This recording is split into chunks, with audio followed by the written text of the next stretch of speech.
নমস্কার, দ্য ওয়ালে আপনাদের স্বাগত। আজ আমাদের বিষয় মোহাম্মদ ইউনূস সরকারের আয়ু আর কতদিন। অনেকেই ভাবতে পারেন যে এই রকম একটা বিষয় নিয়ে আমি কেন আলোচনা উত্থাপন করছি। তার কারণ ইউনূস সরকারের তো কেউ পদত্যাগ দাবি করেনি। মোহাম্মদ ইউনূস নিজেও এরকম কোনো ইচ্ছা প্রকাশ করেননি যে তিনি আর থাকতে চান না, তিনি বিদায় নিতে চান। এরকম কোনো ইচ্ছা তিনি প্রকাশ করেননি। পদত্যাগও কিন্তু সরকারিভাবে কোনো দল দাবি করেনি যে আপনি চলে যান। যদিও সমাজ মাধ্যমে প্রচুর মানুষ প্রতিদিন প্রতিনিয়ত তারা এই রকম মন্তব্য করছেন যে আপনি পারছেন না স্যার, আপনি পারছেন না স্যার, আপনি চলে যান। কারণ আপনি একজন গণ্যমান্য ব্যক্তি, আপনি নোবেলজয়ী অর্থনীতিবিদ, আপনি শান্তিতে নোবেল পেয়েছেন, আপনার একটা মর্যাদা আছে, সেই মর্যাদা আপনি রক্ষা করুন। আপনি দেশ চালাতে অপারগ, আপনি সরে যান। এ কথা কিন্তু বাংলাদেশের সমাজ মাধ্যমে একেবারে, যেটাকে বলা হয় যে চালু কথা ভাইরাল, এরকম ভাইরাল কন্টেন্ট বাংলাদেশের সমাজ মাধ্যমে কিন্তু প্রচুর আছে, যেখানে সাধারণ মানুষ মোহাম্মদ ইউনূসকে পরামর্শ দিচ্ছেন যে আপনি বিদায় নিন। কিন্তু আমি যে কথাটা বলছি সেটি ভিন্ন বিষয়, সেটি একেবারে সাধারণ মানুষের নয়। রাজনৈতিক পরিমণ্ডল থেকেও কিন্তু আস্তে আস্তে আস্তে আস্তে এই কথাটি, অর্থাৎ যা জনসাধারণ চাইছে সেই কথাটাই নেতারা ঘুরিয়ে ফিরিয়ে বলা শুরু করেছেন। কারণ এটাই তো রাজনীতি, যে মানুষ যা চাইবেন নেতা তো তার ভিন্ন পথে যেতে পারবেন না। যেমন বিএনপির মহাসচিব মির্জা ফখরুল ইসলাম আলমগীর, তারা কি বলেছিলেন আর এখন কি বলছেন, এটা কিন্তু বাংলাদেশের রাজনীতিতে একটা গুরুত্বপূর্ণ আলোচনার বিষয়। গত বছর ৮ আগস্ট যখন মোহাম্মদ ইউনূসের সরকার গঠিত হলো, তখন তারেক জিয়া লন্ডন থেকে একটি বিবৃতি দিয়েছিলেন এবং মির্জা ফখরুল ইসলাম আলমগীর ঢাকায় বসে যে মন্তব্য করেছিলেন দুটি একই। সেটি হচ্ছে যে অন্তর্বর্তী সরকারকে একেবারে আগলে রাখবে বিএনপি এবং এই সরকারকে কোনো অবস্থাতেই ব্যর্থ হতে দেওয়া যাবে না, এবং এই সরকার যদি ব্যর্থ হয় তার দায় বিএনপির ঘাড়েও চাপবে, সব দলের ঘাড়ে চাপবে। অর্থাৎ সব দলের দায় হবে এই সরকারকে রক্ষা করা। অনেকটা সেই প্রদীপের আলোকে এইভাবে ঝড় বৃষ্টি হাওয়া থেকে রক্ষা করা হবে, এই রকম একটি বার্তাই কিন্তু বিএনপির তরফে, মূলত বিএনপির তরফে এটা দেওয়া হয়েছিল। আওয়ামী লীগের তো এইরকম কিছু মন্তব্য করার কোনো অবকাশই ছিল না। এখন বিএনপির মহাসচিব একটি সাক্ষাৎকারে বলেছেন, দুটি কথা বলেছেন। এক নম্বর বলেছেন যে সরকারের অনেক কাজে সরকার নিরপেক্ষ থাকছে না, অর্থাৎ সরকারের অনেক কাজ বিএনপির পছন্দ নয়, এই কথাটা তিনি বলেছেন। এবং নিরপেক্ষ থাকছে না কথাটি, শব্দটি তিনি যখন ব্যবহার করেছেন তখন এটা বোঝা যাচ্ছে যে তিনি বলতে চেয়েছেন যে সরকার কারো কারো পক্ষে কাজ করছে। এই পক্ষ একটা তো হচ্ছে জামায়াতে ইসলামী, আরেকটি হচ্ছে বৈষম্য বিরোধী ছাত্র আন্দোলনের নেতৃত্ব, যাদের তিনজন এই সরকারের উপদেষ্টা মণ্ডলীতে আছেন। ফলে মির্জা ফখরুল ইসলাম আলমগীর প্রবীণ নেতা, তিনি কথার ভাঁজে যেটা বোঝানো সেটা বুঝিয়ে দিয়েছেন যে সরকার আসলে কতিপয় রাজনৈতিক শক্তির জন্য কাজ করছে। এটি তার এক নম্বর অভিযোগ। তার দু নম্বর অভিযোগ হচ্ছে যে যে ছাত্র নেতৃত্ব এই সরকারে আছে তারা যদি আগামী দিনে কোনো দল গঠন করে তাহলে তাদেরকে সরে আসতে হবে সরকার থেকে। এবং তিনি তৃতীয় একটি কথা বলেছেন, তৃতীয় কথাটি হচ্ছে যে নির্বাচন হতে হবে একটি নিরপেক্ষ সরকারের অধীনে। এই কথাটি যখন মির্জা ফখরুল ইসলাম আলমগীর বলছেন তখন এটা ধরে নিতে হবে যে তিনি আসলে এটাই বলতে চান যে সরকার নিরপেক্ষ নয় এবং ইউনূস সরকারের প্রতি তারা খুব একটা ভরসা রাখতে পারছেন না যে এই সরকার অবাধ এবং শান্তিপূর্ণ নির্বাচন তারা ব্যবস্থা করবে, যেটাকে বলা হয় লেভেল প্লেয়িং ফিল্ড, অর্থাৎ সকলের জন্যে সমান সুযোগ সুবিধা নির্বাচনী ময়দানে থাকবে। এইটা ইউনূস সরকার এনশিওর করবে এমনটা বিএনপি মনে করছে না।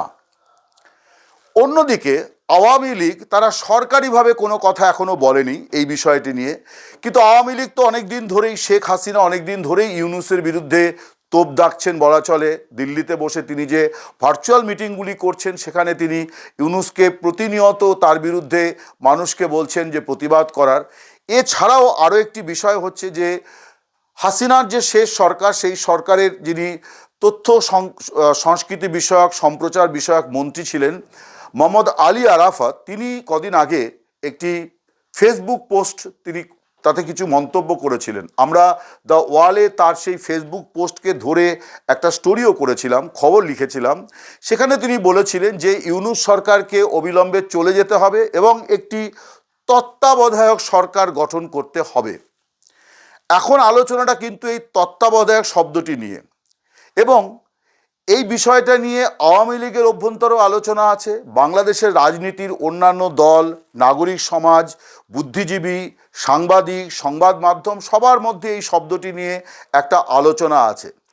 প্রথমে আছি যে দুটি প্রধান রাজনৈতিক শক্তি তারা এই প্রথম ইউনূস সরকারের প্রতি তাদের অনাস্থা একেবারে প্রকাশ্যে নিয়ে আসলো। কারণ আওয়ামী লীগ তো ডে ওয়ান থেকেই বলছিল যে এই সরকারটি অনির্বাচিত, অসাংবিধানিক, বেআইনি একটি সরকার, এবং তারা বলে যে শেখ হাসিনা এখনও বাংলাদেশের প্রধানমন্ত্রী, তিনি পদত্যাগ করেননি, তাকে জোর করে একটি বিমানে করে দিল্লি পাঠিয়ে দেওয়া হয়েছিল। এটা আওয়ামী লীগের অফিসিয়াল স্ট্যান্ড, এবং এখনও এই দলের নেতা নেত্রীরা তারা শেখ হাসিনাকে বাংলাদেশের মাননীয় প্রধানমন্ত্রী বলে সম্বোধন করেন। এগুলো তো আমরা সব জানি। নতুন বিষয় হচ্ছে যে যখন এই সরকারের বয়স জাস্ট 6 মাস হতে যাচ্ছে, অর্থাৎ আগামী 7ই ফেব্রুয়ারি ইউনূস সরকারের বয়স হয়ে যাবে 6 মাস। এই 6 মাসের 15 দিন আগে দেখা যাচ্ছে বিএনপি সুর কমপ্লিটলি বদলে ফেলেছে। বিএনপি বেশ কিছুদিন ধরেই সরকারের নানান কাজকর্ম নিয়ে প্রশ্ন তুলছিল, আপত্তি তুলছিল, নানান ধরনের তাদের মানে কথার ভাজের মধ্যে ছিল যে তারা সরকারের কাজের ব্যাপারে তারা সন্তুষ্ট নন। কিন্তু এই প্রথমে একটি সাক্ষাৎকারে একেবারে নিরপেক্ষতা নিয়ে প্রশ্ন তুলেছেন, যেটা আসলে এক প্রকার অনাস্থা জ্ঞাপক শব্দ, অর্থাৎ তিনি এই সরকারের ওপর আস্থা রাখছেন না, এটাই মির্জা ফখরুল ইসলাম আলমগীর বলেছেন। তাহলে বিষয়টা দাঁড়ালো যে বাংলাদেশের দুটি প্রধান রাজনৈতিক দল তারা ইউনূস সরকারের ওপরে অনাস্থা ব্যক্ত করেছে। স্বভাবতই ইউনূস সরকারের আয়ু, এইটা নিয়ে কিন্তু এখন একটা চর্চা নানান মহলে শুরু হয়েছে। আমি প্রথমে আলী আরাফাতের যে বক্তব্যটি, অর্থাৎ কেন তিনি তত্ত্বাবধায়ক সরকারের কথা বললেন, এটা নিয়েও বিরাট ধরনের জল্পনা আছে। কেন উনি বলেছেন আমি আমার মতো করে ব্যাখ্যা করছি। তত্ত্বাবধায়ক সরকার সবাই জানে বাংলাদেশের রাজনীতিতে একেবারে তোলপাড় ফেলে দেওয়া একটি বিষয়। সেটি হচ্ছে শেখ হাসিনা তিনি 2011 সালে তত্ত্বাবধায়ক সরকারের যে বিধান বাংলাদেশের সংবিধানে 1996 সালে খালেদা জিয়া সরকার এনেছিল, সংবিধানের একটি বিধান এনেছিল, সেটি শেখ হাসিনার সরকার খারিজ করে দিয়েছে সংসদে আইন করে। কেন করেছে হচ্ছে যে বাংলাদেশ সুপ্রিম কোর্টের এই ব্যাপারে একটি রায় ছিল যে তত্ত্বাবধায়ক সরকার হচ্ছে অসাংবিধানিক সরকার। অর্থাৎ সুপ্রিম কোর্ট বলতে চেয়েছিল যে একটি সরকার যারা জনগণের দ্বারা নির্বাচিত তারাই নির্বাচন পরিচালনা করবে, এবং তারপর নির্বাচনে যা ফল হবে, যদি সেই সরকার আবার পুনরায় বিজয়ী হয় তারা সরকার গড়বে, নইলে নতুন কেউ এসে সরকার গড়বে।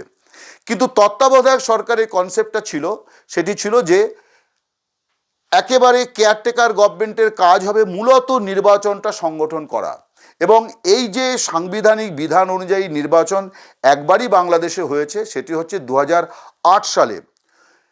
1991 সালেও একটি তত্ত্বাবধায়ক সরকারের অধীনে ভোট হয়েছিল বটে, কিন্তু তখন তত্ত্বাবধায়ক সরকারের বিধানটি বাংলাদেশের সংবিধানের অন্তর্ভুক্ত ছিল না। আমি সেই প্রসঙ্গে এখন আর বিস্তারিত যাচ্ছি না। কিন্তু তত্ত্বাবধায়ক সরকার শেখ হাসিনার সরকার সেটা খারিজ করেছিল, এবং বিএনপি 2014 থেকে বারে তারা এই একই পয়েন্টে তারা আওয়ামী লীগ সরকারের বিরুদ্ধে লড়াই করেছে যে নির্বাচন হতে হবে তত্ত্বাবধায়ক সরকারের অধীনে। শেখ হাসিনা বারেই বলেছেন যে সংবিধানে তত্ত্বাবধায়ক সরকারের কোনো সংস্থান এখন আর নেই, ফলে এখন আর তত্ত্বাবধায়ক সরকারের অধীনে ভোট হতে পারে না। প্রশ্ন হচ্ছে তাহলে তার সাবেক মন্ত্রী এবং আওয়ামী লীগের প্রমিনেন্ট লিডার, তিনি নবীন, যদিও দলে খুব পুরনো নেতা নন, বয়স কম, কিন্তু তিনি যথেষ্ট প্রমিনেন্ট লিডার আলী আরাফাত, কেন তিনি তত্ত্বাবধায়ক সরকার কথাটি এনেছেন? আওয়ামী লীগ নেতৃত্বের সঙ্গে আমার যতদূর যা কথা হয়েছে এবং আমার নিজের যা উপলব্ধি, সেটাই আমি আপনাদের কাছে পেশ করব। সেটি হচ্ছে যে আওয়ামী লীগ এখন তত্ত্বাবধায়ক সরকারটি বলছে এই জন্যে যে তাদের বক্তব্য দুটি কারণে। এক হচ্ছে যে গত মাসে একটি মামলাতে বাংলাদেশ হাইকোর্ট তারা বলেছে যে হাসিনা সরকার যে তত্ত্বাবধায়ক সরকারের বিধানটি সংবিধান থেকে খারিজ করে দিয়েছিল সেটা বেআইনি ছিল, সেটা অসাংবিধানিক ছিল। ফলে তত্ত্বাবধায়ক সরকারের বিধানটি বা সংস্থান আবার ফিরে এসছে বাংলাদেশ সংবিধানে। এটাই হাইকোর্টের রায়কে নানানজন এইভাবেই ব্যাখ্যা করছেন। প্রশ্ন হচ্ছে যে কেন আওয়ামী লীগ, যারা এই তত্ত্বাবধায়ক সরকারের ধারণার বিরুদ্ধে এতদিন লড়াই করলো, সেই 2011 থেকে 2024 পর্যন্ত, তারা এখন তত্ত্বাবধায়ক সরকারের কথা কেন বলছেন?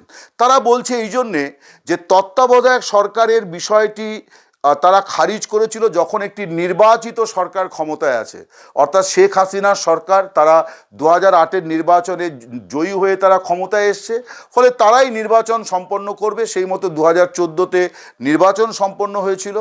এটা ছিল আওয়ামী লীগের বক্তব্য। কিন্তু তাদের আজকের বক্তব্য হচ্ছে যে এখন তত্ত্বাবধায়ক সরকারটি খুবই প্রাসঙ্গিক এই জন্যে যে এখন বাংলাদেশে কোনো নির্বাচিত সরকার ক্ষমতায় নেই। এই সরকার অনির্বাচিত, কতিপয় লোকের দ্বারা মনোনীত একজন ব্যক্তি মোহাম্মদ ইউনূস, তাকে কতিপয় ছাত্র তাকে প্রধান উপদেষ্টা পদে চেয়েছেন, তাই তিনি প্রধান উপদেষ্টা হয়েছেন। এ কথা স্বয়ং মোহাম্মদ ইউনূস নিজে একাধিকবার একাধিক সাক্ষাৎকারে বলেছেন। সদ্য বিদেশ সফরে দাভোসে তিনি যে বিশ্ব অর্থনৈতিক ফোরামের বৈঠকে যোগ দিতে গিয়েছিলেন, সেখানেও খুব আবেগতাড়িত হয়ে তিনি কথাটি বলেছেন যে ছাত্ররা চেয়েছে বলে তিনি প্রধান উপদেষ্টার দায়িত্ব নিয়েছেন। আমরা সবাই জানি যে 5 আগস্টের পর বাংলাদেশের সেনাপ্রধান ওয়াকারুজ্জামানের নেতৃত্বে বিভিন্ন রাজনৈতিক দলকে নিয়ে যে আলাপ আলোচনা হচ্ছিল, সেখানে আরও অনেকগুলি নাম ছিল সরকার প্রধান কে হবেন। একজন তো প্রাক্তন সেনাপ্রধানের নামও ছিল, যিনি 2013-14 সাল নাগাদ বাংলাদেশ সেনাবাহিনীর প্রধান ছিলেন। তার নামও বিভিন্ন দলের তরফে প্রস্তাব করা হয়েছিল। সজ্জন ব্যক্তি, তিনি তার নীতিগত জায়গাতে তিনি জামাতি ইসলামীর খানিকটা অনুগামী ব্যক্তি বলে বলা হয়, কিন্তু তার কাজকর্ম নিয়ে সাধারণভাবে কোনো দলেরই খুব বেশি আপত্তি নেই। বিশেষ করে শেখ হাসিনা যখন তাকে সেনাপ্রধান করেছেন, তখন বোঝাই যাচ্ছে যে হাসিনার অন্তত এই ব্যক্তিকে নিয়ে কোনো আপত্তি ছিল না। তার নাম খুব জোরালোভাবে এসছিল। আরও বেশ কয়েকজন বিশিষ্ট ব্যক্তির নাম আলোচনায় এসছিল, কিন্তু যেহেতু ছাত্ররা চেয়েছিল মোহাম্মদ ইউনূস, তাই তিনি প্রধান উপদেষ্টা। ফলে এখন আওয়ামী লীগ তত্ত্বাবধায়ক সরকার ফেরানোর কথা এই জন্যে বলছে যে বাংলাদেশের মসনদে এখন একটি অনির্বাচিত সরকার, এবং সেই সরকার কতটা আইনি, কতটা সাংবিধানিক, তা নিয়েও নানাবিধ প্রশ্ন আছে। সুপ্রিম কোর্টের একটি কি বলা যায়, একটি ব্যাখ্যাকে হাতিয়ার করে এই সরকার গঠিত হয়েছে। ফলে এই সরকারের আইনি এবং সাংবিধানিক বিষয় নিয়ে প্রশ্ন আছে। তাই আওয়ামী লীগ এখন বলতে চাইছে যে তত্ত্বাবধায়ক সরকার, কিন্তু তত্ত্বাবধায়ক সরকার বিষয়টি একটা শব্দ বটে, কেয়ারটেকার, কিন্তু আমার কাছে যতদূর যা খবর, যে ওপরে ওপরে সবাই লড়াই করলেও একটা চর্চা চলছে, একটা আলোচনা চলছে একটি জাতীয় সরকার গঠন করার। অর্থাৎ যে সরকারটি একেবারে সব দলের কনফিডেন্সের সরকার হবে, অর্থাৎ সব দল যে সরকারের প্রতি আস্থা ব্যক্ত করবে, এবং সেই সরকারে এমন ব্যক্তিরা থাকবেন যারা অন্তত 2007-8 সালের মতন, সেই সময় যে তত্ত্বাবধায়ক সরকার এসেছিল, যারা ক্ষমতা আঁকড়ে থাকার বাসনা নিয়ে দেশ চালাচ্ছিল, তেমন সরকার হবে না। নিপীড়ন নির্যাতনের পথে হাঁটবে না। তারা শুধুমাত্র তাদের একমাত্র কর্মসূচি হবে যত দ্রুত সম্ভব একটি অবাধ নিরপেক্ষ নির্বাচন সম্পন্ন করে দেওয়া, যেখানে সব দল তাদের মতো করে নির্বাচনে অংশ নিতে পারবে এবং সেই নির্বাচনে একটা লেভেল প্লেইং ফিল্ড থাকবে, অর্থাৎ সবার জন্যে সমান সুযোগ সুবিধা থাকবে।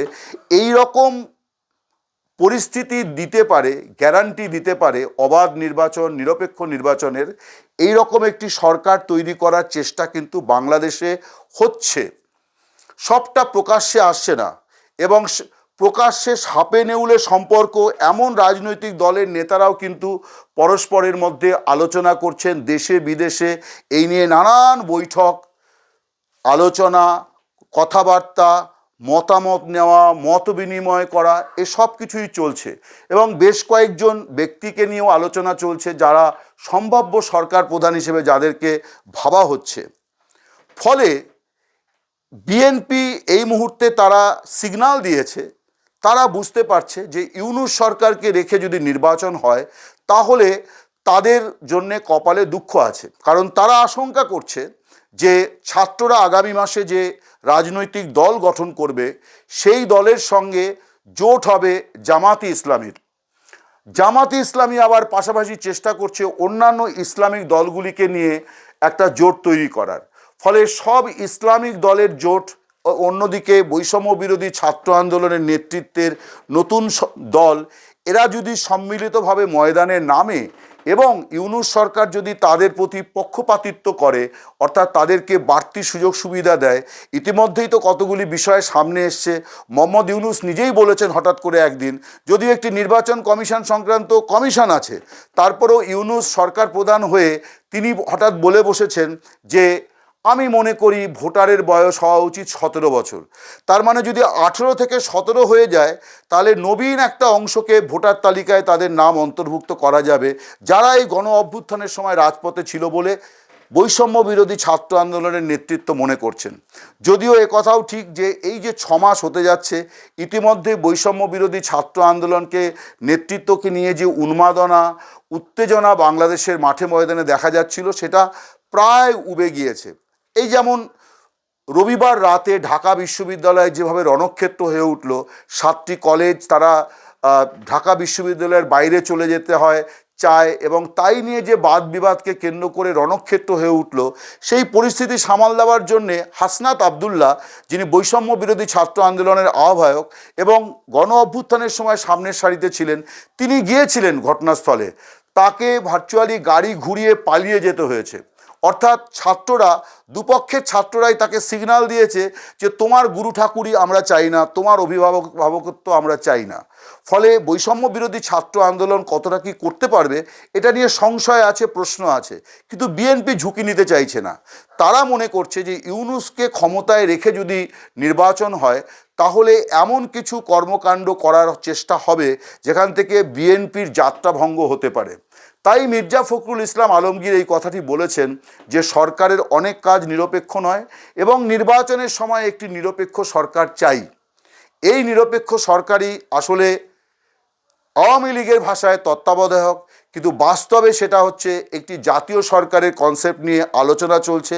যা আমার কাছে যা খবর, আমার খবর ভুল হতে পারে, এ নিয়ে আমি কোনো দর কষাকষির মধ্যে যাচ্ছি না। আগামী দিনেই দেখা যাবে যে খবর ঠিক কি ভুল, কিন্তু আলোচনা চলছে। হয়তো এমনও হতে পারে যে এই সম্ভাবনা নিয়ে আলোচনাটা সম্পূর্ণভাবে ফ্রুটফুল হলো না, অর্থাৎ কোনো সিদ্ধান্তে সকলে মিলে পৌঁছতে পারলেন না, কিন্তু কার্পেটের নিচে কিন্তু একটা বড় আলোচনার পরিসর তৈরি হয়েছে। এবং যে কথা আপনাদের আমি বলছিলাম যে প্রকাশ্যে যারা সাপে নেউলের সম্পর্ক, তারাও কিন্তু একান্তে আলোচনা করছেন। তার একটা বড় কারণ হচ্ছে সবাই মনে করছে যে, বিশেষ করে প্রথম সারির দলগুলি মনে করছে যে তাদের রাজনীতিকেই একেবারে একটা অস্তিত্ব সংকটের মুখে ফেলে দেওয়ার চেষ্টা হচ্ছে।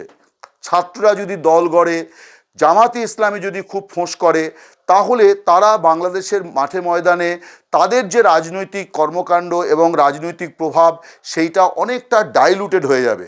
বিশেষ করে সরকার যদি এই নতুন রাজনৈতিক শক্তির পক্ষে দাঁড়িয়ে যায়, তার ফলে পুরনো রাজনৈতিক শক্তিগুলি তারা নিজেদের মধ্যে ওপরে ওপরে যতই লড়াই করুক, তলে তলে তারা নিজেদের মধ্যে একটা বোঝাপড়ায় আসার চেষ্টা করছে যে সবাই মিলে যদি একটা সরকার গড়া যায়, সে সরকারটা এক কথায় যেটা হচ্ছে যে আওয়ামী লীগ এবং বিএনপি দুই দলই চাইছে মাইনাস মোহাম্মদ ইউনূস কোনো একটা সরকার। অর্থাৎ তারা চাইছেন মোহাম্মদ ইউনূস যত তাড়াতাড়ি সম্ভব বিদায় নিন, একটি সরকার আসুক যে সরকার দ্রব্যমূল্য নিয়ন্ত্রণ করবে, যে সরকার আইন শৃঙ্খলা স্বাভাবিক করবে, একই সঙ্গে যে সরকার একটি স্বচ্ছ, অবাধ, শান্তিপূর্ণ নির্বাচন উপহার দেবে। নমস্কার, শুভরাত্রি, ভালো থাকবেন।